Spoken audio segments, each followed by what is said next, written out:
Hello, hello! Andito na naman ang isang OFW na maghahatid sa inyo ng balita sa larangan ng showbiz. At ang pag-usapan natin ngayon guys ay ang ating superstar na si Nora Honor na pumanaw kamakailan lang, 2 days ago.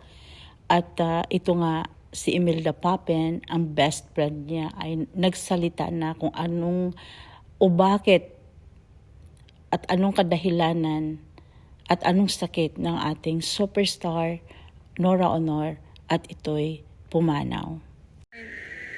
Huwag kitang pababayaan. Hindi kita pinabayaan. I was there for you. To the last. Nagsalita na si Imelda Papin at idinitalye ang mga huling sandali ni Nora Honor bago ito bawian ng buhay matapos sumailalim sa operasyon dahil sa sakit nito sa baga at sa puso. Dumagsa ang mga artista sa burol ni Nora Honor ngayong gabi kung saan kabilang ang real-life couple na sina Coco Martin at Julia Montes ang dumalaw sa burol ni Nora Honor. Park Chapel sa Taguig City. Makikitang magkahawak kamay pa sina Julia Montes at Coco Martin na nagtungo sa burol.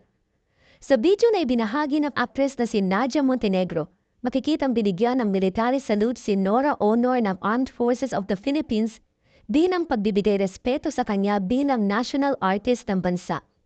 Makikita rin na nilagyan din ng watawat ang Pilipinas ang kabaong ni Nora Honor na sumisimbolo sa pagiging isang importanteng mamamayan ng Pilipinas.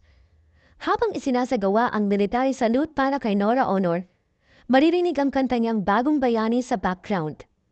Matapos ang military salute, ay nagpalakpakan ang mamatao sa burol ni Nora Honor.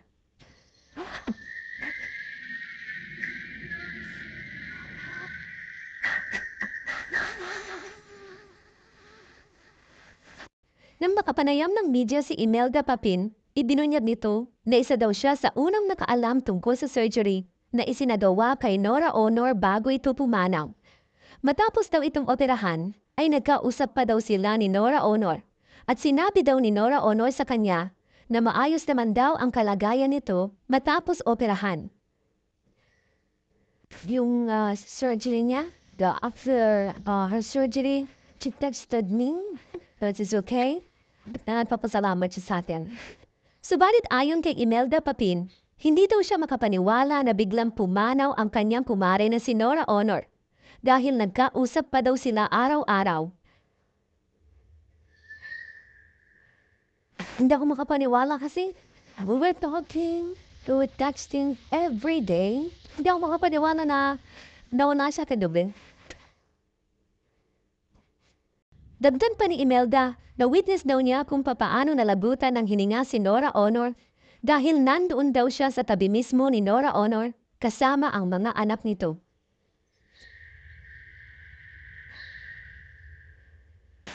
Na-witness ko po yung pagkawala niya kasama yung mga bata, yung mga anak niya. Po, na-witness ko po kung paano siya nawala. Bago daw malabutan ng hininga si Nora Honor, humiling daw ito sa kanya na huwag siyang pababayaan at hindi naman daw ito pinabayaan ni Imelda Papin. Mare, you know that I love you. Alam mo yun, sabi mo sa akin, huwag kitang pababayaan.